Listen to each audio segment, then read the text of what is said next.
Hello friend, स्वागत है आप लोगों का हमारे चैनल यूजीसी नेट अकेडमी साहित्य में। तो आज का जो हमारा टॉपिक है ये एमसीक्यू 12 है और हम इसमें हिंदी भाषा और उसके विकास से मतलब जो टॉपिक लगे हुए हैं हमारा यूनिट 1 उससे ये हमारा एमसीक्यू है। ठीक है, तो देखते हैं सबसे पहला क्वेश्चन जो है संविधान में किस अनुच्छेद में देवनागरी लिपि को हिंदी को संघ की राज्य भाषा घोषित की गई है। तो हो जाएगा ऑप्शन नंबर सी यानी कि 343। ठीक है फ्रेंड्स, मैं यह सारा ऑप्शंस नहीं बोलूँगी क्योंकि वीडियो काफ़ी बड़ी हो जाएगी। भारतेंदु के अनुसार हिंदी नई चाल में ढली, कब ढली? तो यहाँ पे ये बताना है हो जाएगा इसका भी ऑप्शन सी 1873।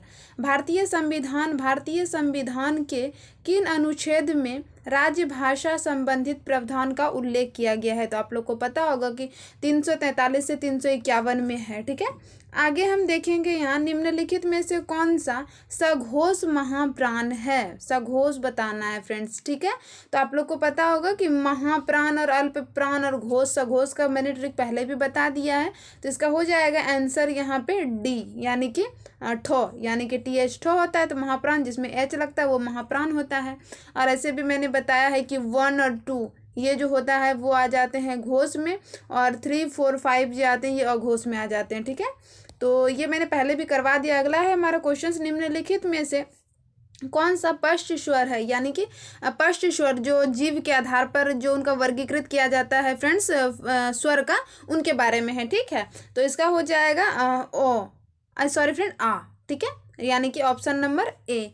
अगला हमारा क्वेश्चन है कि हिंदी भाषा के विकास का सही अनुक्रम लगाइए। तो आप लोग फटाक से लगा लीजिए सही अनुक्रम क्या। सबसे पहले आते हैं पाली, प्राकृत, अपभ्रंश, उसके बाद हिंदी। ठीक है, और इसके भी पहले आएंगे तो संस्कृत आ जाएंगे, स्वरशैनी आ जाएंगे, तो ऐसे आ जाते हैं। ठीक है, आगे देखेंगे यहाँ पे हम 7 नंबर क्वेश्चन है वर्णों को उनके निम्नलिखित वर्णों को उनके ध्वनि गुणों के साथ सुमेलित कीजिए। तो यहाँ पे आप लोग देख लीजिए फ्रेंड्स, यहाँ पे दिए हुए क, ख, ग, घ है, और यहाँ पे इनका दिया है कौन सा घोष अघोष है। मैं इनका बता देना चाहती हूँ। 7 नंबर क्वेश्चन का हो जाएगा यहाँ पे ए यानी कि 1 का 4, यानी कि 1 का 4 यहाँ पे आ जाएगा। जैसे कि यहाँ पे को दिया है तो को आ जाएगा। घोष है, अल्प प्राण है। ठीक है, यहाँ पे ऐसे दिए फ्रेंड्स, आप लोग इनको मिला लीजिएगा। ठीक है, 7 नंबर क्वेश्चन का जो है हमारा आंसर जो है यहाँ पे ए है। ठीक है, आगे देखेंगे, और वैसे भी बहुत आसान क्वेश्चन है ये सब।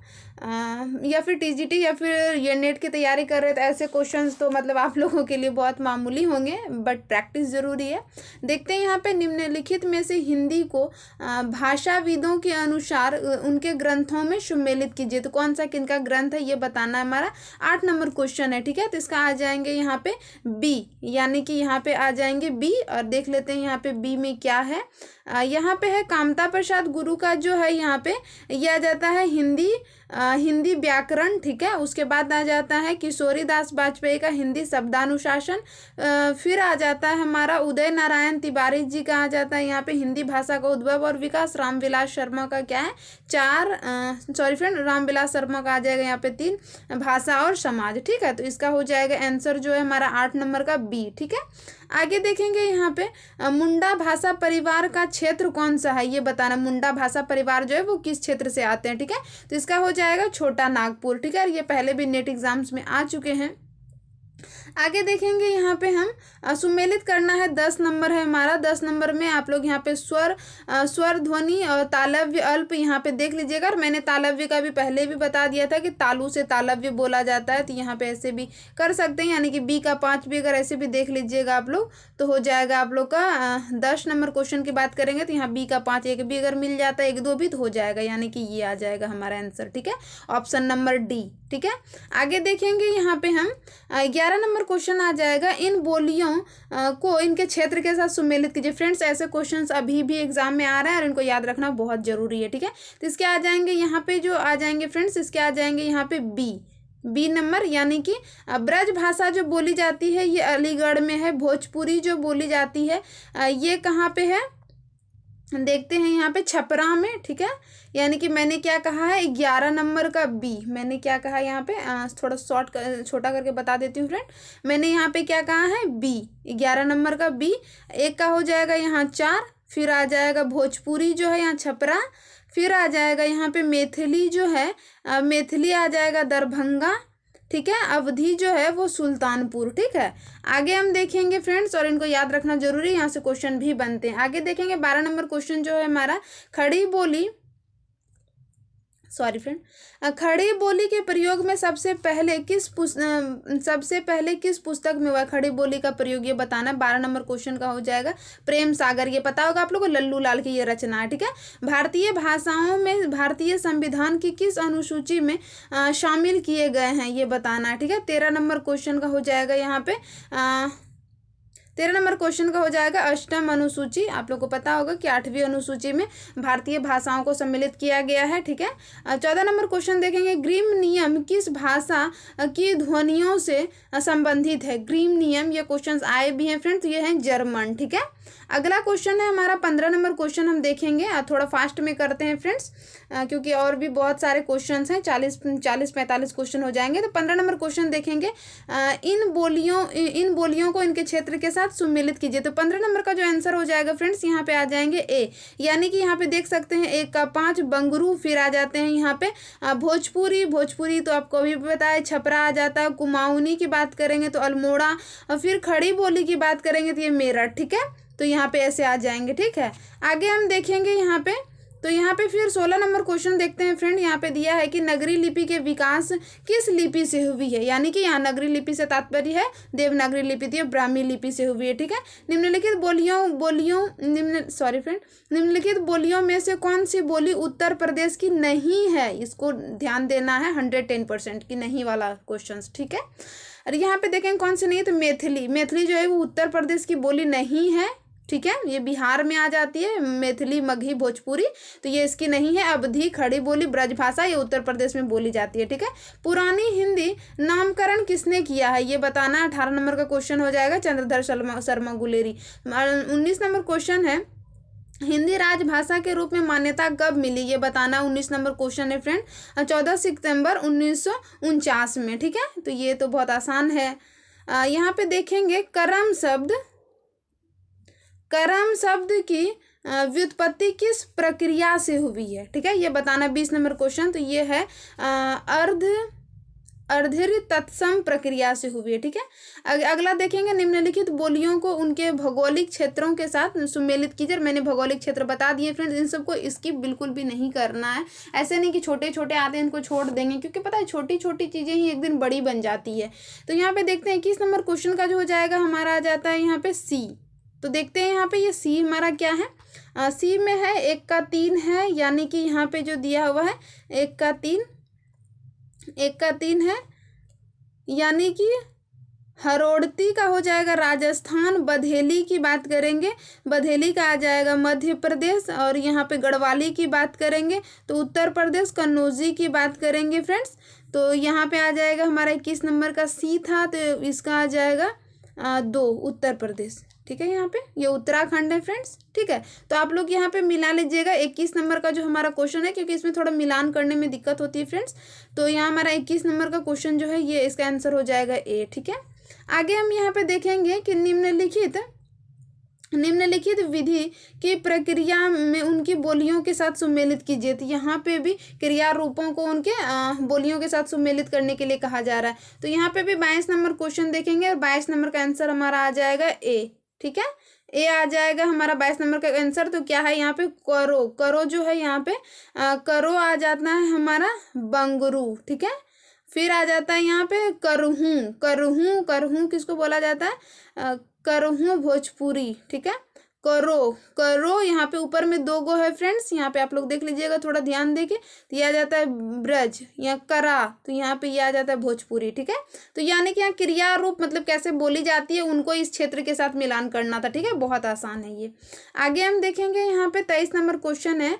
23 नंबर क्वेश्चन है फ्रेंड्स, यहाँ पाणिनि ने किस ग्रंथ के द्वारा भाषा की एक रूपता देने का प्रयास किया है। तो 23 नंबर का क्वेश्चन का आंसर हो जाएगा हमारा अष्टाध्यायी, ठीक है।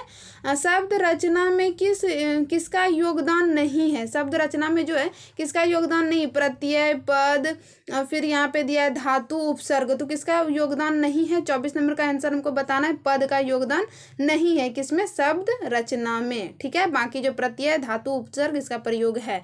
निम्नलिखित में से निम्नलिखित में से किस शब्द के रूप में साधक प्रत्यय है? साधक प्रत्यय के बारे में पूछा जा रहा है यहाँ पे, ठीक है। तो कौन सा हो जाएगा? 25 नंबर का क्वेश्चन का आंसर हो जाएगा यहाँ पे मातृत्व। इसमें क्या है? इस शब्द का रूप साधक प्रत्यय है। 26 नंबर क्वेश्चन देखेंगे, इनकी पंक्तियों के साथ यहाँ पे इनको सुमेलित करना है। तो यहाँ पे ये काफ़ी लंबी है फ्रेंड्स, और इनको आप लोग देख लीजिएगा। 26 नंबर का जो हमारा आंसर हो जाएगा यहाँ पे ए हो जाएगा, ठीक है। 26 नंबर का आंसर जो आ जाएगा हमारा ए आ जाएगा। और इसमें देखते हैं ए में जो आ जाते हैं हमारे 1 का 3 है, यानी कि यहाँ पे जो दिया है जशुमती हरि पालने झुकावे, यहाँ पे ये ब्रज भाषा की है। आगे पे यहाँ पे देखेंगे तेहि अवसर एक तपाश आवा तेज पुंज लघु व्यास सुहावा। तो ये किसकी आ जाएगी फ्रेंड्स? तो यहाँ पे देखते हैं ये आ जाती 5 नंबर अवधि की, ठीक है फ्रेंड्स। बाकी आप लोग देख लीजिएगा, ठीक है। आगे यहाँ पे देखेंगे निम्नलिखित में से क्रिया रचना को उनके सही भाषा रूपों से सुमेलित करना है। तो यहाँ पे आप लोग कर सकते हैं इनके भाषा रूपों से सुमेलित। तो यहाँ पे आ जाएंगे जो हमारे 27 नंबर के क्वेश्चन के आंसर जो आ जाते हैं, तो आ जाएंगे बी, यानी कि ये वाला, ठीक है। तो आप लोग इसको मिलान कर लीजिएगा फ्रेंड्स। फिर देखेंगे 28 नंबर क्वेश्चन भी है। यहाँ पे भी है कि शब्द और उनके संधि के रूप को सुमेलित करना है। शब्द और उनके संधि के रूप को सुमेलित करना है। तो 28 नंबर का क्वेश्चन का हमारा आंसर आ जाएगा यहाँ पे बी, ठीक है। तो ये मिलान वाला थोड़ा दिक्कत होता है फ्रेंड्स, इसलिए आप लोग इनको देख लीजिएगा।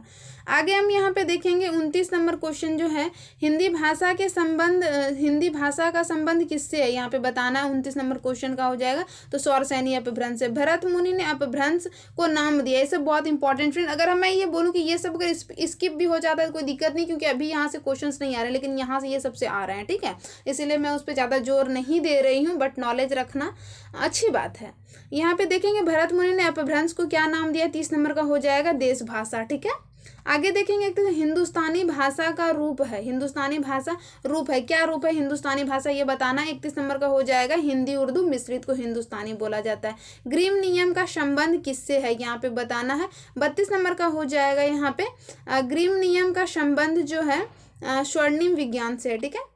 आगे अगर हम बात करेंगे 33 नंबर, निम्नलिखित में से अर्धस्वर कौन सा है, ये बताना। अर्धस्वर किसको माना जाता है फ्रेंड्स, ये बताना है। तो यहाँ पे यो जो होता है आपको पता होगा कि ये इसको अर्धस्वर माना जाता है, ठीक है। ऐसे भी आप लोगों को तो ये सब बहुत मतलब क्या बोले, बहुत आसान है। बोली का लघुत्तम रूप क्या है, यहाँ पे बताना। 34 नंबर क्वेश्चन का आंसर हो जाएगा हमारा व्यक्ति की बोली, ठीक है। यहाँ पे ये सब देख लीजिए, ये सब इससे बड़ी हो जाती है, सबसे लघुत्तम पूछा जा रहा है। आगे देखेंगे 35 नंबर क्वेश्चन, निम्नलिखित में से कौन सा द्रविड़ परिवार की भाषा है, ये बताना। द्रविड़ परिवार की कौन सी भाषा है। 35 नंबर क्वेश्चन को देखेंगे हम, तो यहाँ पे आ जाएगा कन्नड़, ठीक है। 35 नंबर का डी, हाँ ठीक है।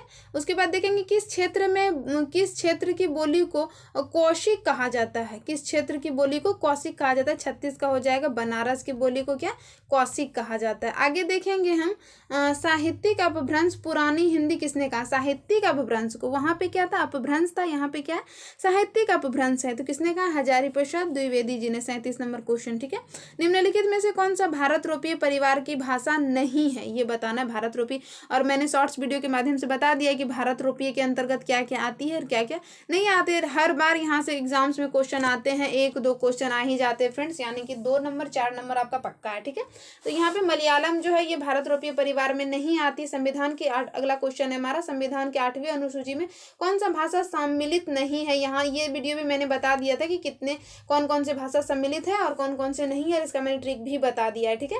तो यहाँ पे देखेंगे 39 नंबर क्वेश्चन का हो जाएगा जो ये भोजपुरी जो है ना ये 8वीं अनुसूची में सम्मिलित नहीं। फिर ये बोडो डोगरी मैथिली ऐसे ये सब जो है बोडो डोगरी मैथिली ये सब सम्मिलित है, ठीक है। आगे देखेंगे हम 40 नंबर क्वेश्चन है बिहारी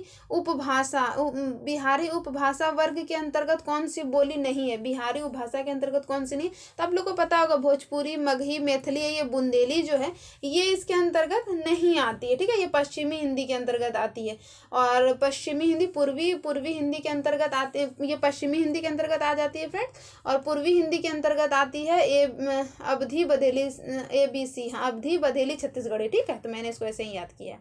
तो ये जो है बुंदेली नहीं है, ठीक है। 41 नंबर क्वेश्चन देखेंगे, खड़ी बोली के लिए सुनीति कुमार चटर्जी ने किस शब्द का प्रयोग किया है। तो 41 नंबर का क्वेश्चन हो जाएगा यहाँ पे जनपदीय हिंदुस्तानी, ठीक है। आगे देखेंगे हिंदी स्वर्णमाला में अंग यानी कि अंग स्वर और विसर्ग क्या है ये बताना है यहाँ पे, ठीक है। तो यहाँ पे आ जाएगा 42 नंबर का आंसर हो जाएगा अयोगवा इनको कहा जाता है, ठीक है। आगे देखेंगे हम यहाँ पे निम्नलिखित में से यहाँ पे उनके प्रयोक्ताओं के साथ सुमेलित करना है, ठीक है। तो यहाँ पे देख लेंगे इसका आंसर जो आ जाएगा हमारा 43 का आ जाएगा बी, 43 का जो आ जाएगा फ्रेंड्स ये बी, ठीक है। तो ये आप लोग देख लीजिएगा। आगे यहाँ पे हम देखेंगे कि अपभ्रंश की उत्तरकालीन अवस्था का नाम क्या है ये बताना। उत्तरकालीन पूछा जा रहा है फ्रेंड्स, ठीक है, दक्षिण से नहीं समझ लीजिएगा, उत्तरकालीन, ठीक है।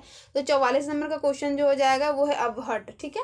आगे देखेंगे यहाँ पे अपभ्रंश में कुल कितने स्वर थे ये बताना। अपभ्रंश में कुल कितने स्वर थे, तो 8 स्वर थे, ठीक है। और आगे देखेंगे फिर मगही किस हिंदी प्रदेश की बोली है। तो 46 नंबर का क्वेश्चन का आंसर देखेंगे, ये जो है अभी तुरंत आप लोगों को बताया मगही जो है वो बिहार की है। अगला क्वेश्चन है हमारा यहाँ पे कि भाषाओं में पारिवारिक वर्गीकरण का आधार है क्या। पारिवारिक वर्गीकरण जो हुआ है भाषा में किसके आधार पे हुआ है। 47 नंबर का तो इतिहास के आधार पर। यहाँ लिपियों का क्रम लगाना 48 नंबर में आ जाएंगे हमारे। सबसे पहले ब्राह्मी लिपि, फिर आ जाते हैं गुप्त लिपि, कौटिल्य लिपि, फिर देवनागरी लिपि, ठीक है। फिर यहाँ पे देखेंगे 39 नंबर क्वेश्चन में भाषा की उत्पत्ति के संबंध में निम्नलिखित सिद्धांतों को बताना है फ्रेंड्स। यहाँ से क्वेश्चंस बनते भी हैं और थोड़ा इनको ध्यान दे लेना है, ठीक है। तो यहाँ पे हो जाएंगे इसके जो आंसर आ जाएंगे, यहाँ पे मैं थोड़ा यहाँ छोटा करके बता देती हूँ क्योंकि यहाँ पे अलग अलग है। तो आ जाएंगे यहाँ पे सी। तो यहाँ पे ये जो देख रहे हैं फ्रेंड्स, यहाँ धातु सिद्धांत जो है वो धातु सिद्धांत हैज का है, ठीक है। आगे देखेंगे यो हे हो सिद्धांत ये जो है न्यावायर से है, ठीक है। आगे जो है यहाँ पे इंगित सिद्धांत जो है फ्रेंड्स यहाँ पे ये रॉय से है। संपर्क सिद्धांत जो है फ्रेंड्स यहाँ पे यहाँ पे रोए से, हाँ। और संपर्क सिद्धांत जो है यहाँ पे रेवेंज से है, रेवेंज से, हाँ, ठीक है। तो यहाँ पे ऐसे दिए, यहाँ से क्वेश्चंस बने भी हैं इधर, मतलब 1-2 साल पीछे, तो इसीलिए मैंने इसको जोर दे के बोल दिया कि इनको याद रख लेना है, ठीक है। आगे हम देखेंगे यहाँ पे प्रीवियस ईयर में देखे गए हैं फ्रेंड्स। और यहाँ पे अगला देखेंगे हमारा जो है आगरा की बोली क्षेत्र है। आगरा का बोली क्षेत्र कौन सा है ये बताना, मतलब कि यहाँ पे हम बोल सकते हैं आगरा की बोली है कौन सी ये बताना है। 50 नंबर का क्वेश्चन का आंसर हो जाएगा यहाँ पे ब्रज, ठीक है। आगे देखेंगे अंग्रेजी भाषा की ओर अदालत में कामकाज देश की प्रचलन भाषाओं में करने से इश्तिहारनामा कितने सन में निकला था, ठीक है। तो ये बताना है कितने सन में इश्तिहारनामा निकला था। 51 नंबर का आंसर हो जाएगा 1836। 52 नंबर क्वेश्चन देखेंगे 52 हम। सुनीति कुमार चटर्जी के अनुसार पूर्वी हिंदी आधुनिक भारतीय आर्य भाषा के विकास का वर्ग है, कौन सा वर्ग है यहाँ पे ये बताना है 42 का। तो यहाँ पे आ जाएंगे प्राच्य, ठीक है। अगला क्वेश्चन आ जाते हैं जो हमारे अगला क्वेश्चन है यहाँ पे डॉक्टर धीरेन्द्र वर्मा ने वैदिक ध्वनियों की संख्या मानी है कितनी। डॉक्टर धीरेन्द्र वर्मा ने, तो यहाँ पे आ जाएंगे 13 स्वर 38 व्यंजन, टोटल 51, ठीक है। तो यहाँ पे अगला देखेंगे फ्रेंड्स हम यहाँ पे फिर 54 देखेंगे फ्रेंड्स। तो इनके रचनाओं को इनकी भाषा के साथ सुमेलित करना है, ये भी इम्पॉर्टेंट है, ठीक है। तो यहाँ पे इसका जो हो जाएगा आंसर, मैं थोड़ा यहाँ पे जूम कर दे रही हूँ, शॉर्ट कर दे रही हूँ। यहाँ पे जो आ जाते हैं इसके आ जाएंगे डी, यानी कि कवितावली जो है हमारा वो ब्रज भाषा में है। सॉरी फ्रेंड्स, हाँ, कवितावली जो है वो हमारा ब्रज भाषा में है। अगला जो है फिर पृथ्वीराज रासो जो है वो डिंगल में है फ्रेंड्स, यहाँ से यहाँ। आगे देखेंगे फिर यहाँ 12वें नाई का भेद जो है, 12वें नाई का भेद अवधि में है। अमीर खुसरो की पहली और मुकरियाँ जो है वो यहाँ पे खड़ी बोली में है, ठीक है, खड़ी बोली में, ठीक है। तो अगर आपको एक भी अमीर खुसरो का भी पता है तो आप आगे लगा लीजिएगा आराम से। सिंधी भाषा अगला देखेंगे 55, सिंधी भाषा के विकास में अपभ्रंश की किस बोलियों से मानी जाती है। सिंधी भाषा 55 का हो जाएगा फ्रेंड्स यहाँ पे आपका एक, यानी कि ब्राचड़ अपभ्रंश से, ठीक है। तो यहाँ पे मैंने 55 क्वेश्चंस किए और अभी ये काफ़ी लॉन्ग हो जाएंगे वीडियो, और इसीलिए अब हम नेक्स्ट पार्ट में करेंगे। तो आई होप मेरी ये वीडियो आप लोगों के एग्ज़ाम्स के लिए यूजफुल रहे होंगे। एक बार देखते हैं फ्रेंड्स इसमें कितने सारे क्वेश्चंस हैं। हाँ ठीक है, यहाँ पे हम 55 कर लिए थे, यहाँ 2 ही बचा है फ्रेंड्स, इसको भी कर लेते हैं। तो यहाँ पे जो है 56 नंबर हम क्वेश्चंस देखेंगे। 56 नंबर, तो इनमें से कौन सी भाषा भारतीय संविधान के 8वीं अनुसूची में नहीं है, ये बताना है, ठीक है। तो ये भोजपुरी नहीं है, ठीक है। अगला हम देख लेते हैं, इनमें से किस शब्द में उपसर्ग नहीं है, ये बताना है। 57 का जो है, ये जो है अपमिति में उपसर्ग नहीं है। बाकी यहाँ पे देखो, अब देखिए अपमान, अपयश, अपराध या अपमिति में नहीं है, ठीक है। तो यहाँ से ये क्वेश्चंस मैंने हिंदी भाषा विज्ञान के मैंने क्वेश्चंस करवाए, ये एमसीक्यू। आई होप ये वीडियो आप लोगों के एग्जाम्स के लिए यूजफुल रहेंगे और आपके एग्जाम से मेरी ये वीडियो थोड़ा ना थोड़ा योगदान जरूर देगी। तो मुझे उम्मीद है कि आप लोगों को ये वीडियो पसंद आएगी। तो वीडियो के साथ बने रहने के लिए आप बहुत बहुत धन्यवाद।